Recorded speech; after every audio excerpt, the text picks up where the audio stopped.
I've been riding ATVs for most of my life, and I always would read the magazines and see the test riders, you know, riding these brand new machines before anybody else saw them, and I was always like, man, I'd love to do that. So when Polaris gave me a call and said they were gonna fly me out to Vegas to try out 2 brand new ATVs they were just releasing, not even available to the public yet, you know, I hopped on that plane, no questions asked.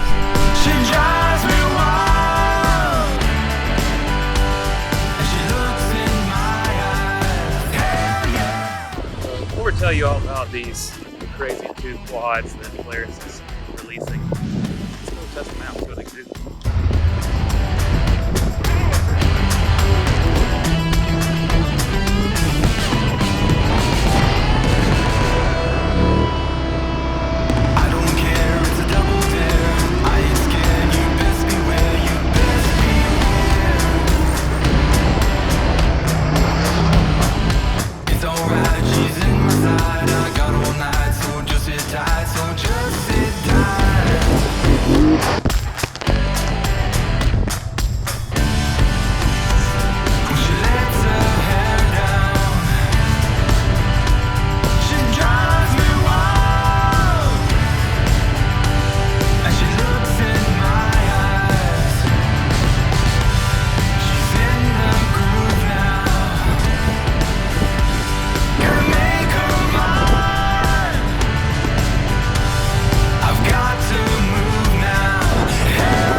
Alright, so first impressions on this machine is it's probably the rowdiest four-wheel drive utility foiler I've ever driven. Tons of travel, tons of power. Can't believe they put a 1000cc motor in these things. I've been running around 2-wheel drive. I'm probably gonna try 4-wheel drive for the rest of the trail and see if it can hold some of that power because we're just sliding in the corners. It feels really sporty. It's awesome. Can't wait to try the Scrambler out and see what it feels like.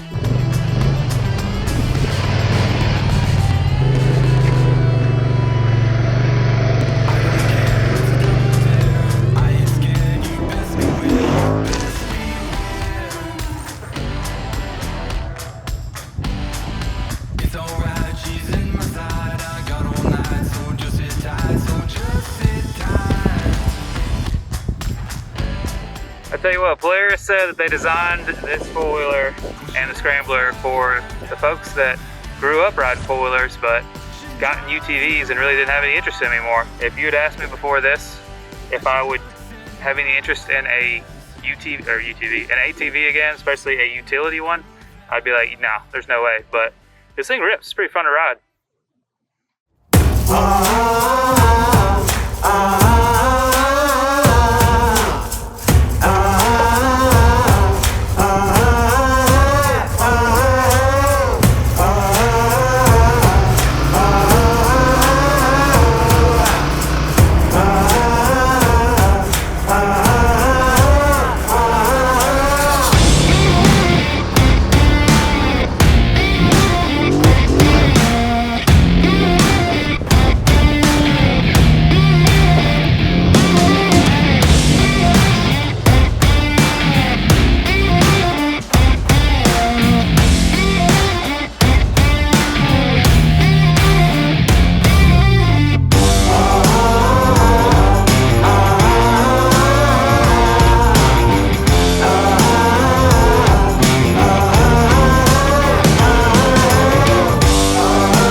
Scrambler XP 1000.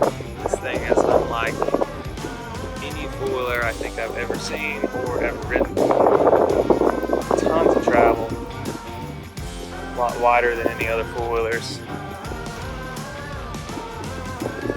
Lots of power.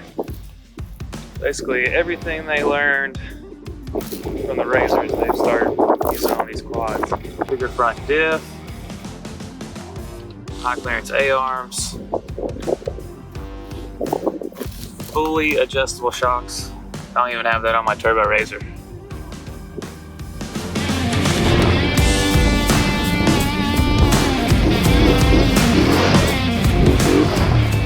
I'll tell you what, these are two stout machines. Back in the day, 27-inch tires, I mean, that was an upgrade for us. Now they're coming stock with them. Pretty amazing. They're 55 inches wide, so I mean, they're like the width of a Razor, which allows them to have a ton of suspension travel. So they had 12 inches in the front, around 12 in the front and 14 in the rear. Made it soak up the bumps so nice. If I was going to choose one, I would probably choose the Scrambler just because, and it had those better fully adjustable shocks on it, and I kept jumping that thing and throwing it around, and it just would soak up everything. It was pretty amazing for an ATV, especially a sport one, you know, sport utility one like that. And yeah, the sway bar on the rear of the four-wheelers was kind of weird. I didn't think I would like it, but it actually locked it in really well in the berms and the turns and stuff like that. All-wheel drive was good because, you know, you still got that effortless steering until it needed to kick in. Two-wheel drive, you could put it in there and hoon around because these things make a ton of power thanks to the 952cc power plants that are in them. The electric power steering when you're doing slow in the rocks and you needed that four-wheel drive or all-wheel drive action just made it effortless to, you know, to throw around. And these things are heavy machines. I mean, they're around 800-900 pounds for these machines, and you feel it. I felt it the next day for sure. You know, I'm used to, I threw around 500-600 pound machines back in the day, and these are almost double that, which is just crazy. So I definitely felt it the next day. It took some getting used to, and I try to throw them around. Sometimes they throw me around. So, but I had a blast riding them. Big thanks to Polaris for having me out. And if they want to send me one of those machines, I'd be glad to build it up, throw some mud tires on it, and maybe go up north and play with Austin Cruiser a little bit. But let us know what you think in the comments of the new machines. Let us know if you have any questions. I'll try to answer them the best I can. And yeah, thanks for watching. And I'll also leave specs, or just a link to the specs in the description so you guys can check those out and find out more about these machines. And as always, guys, thanks for watching.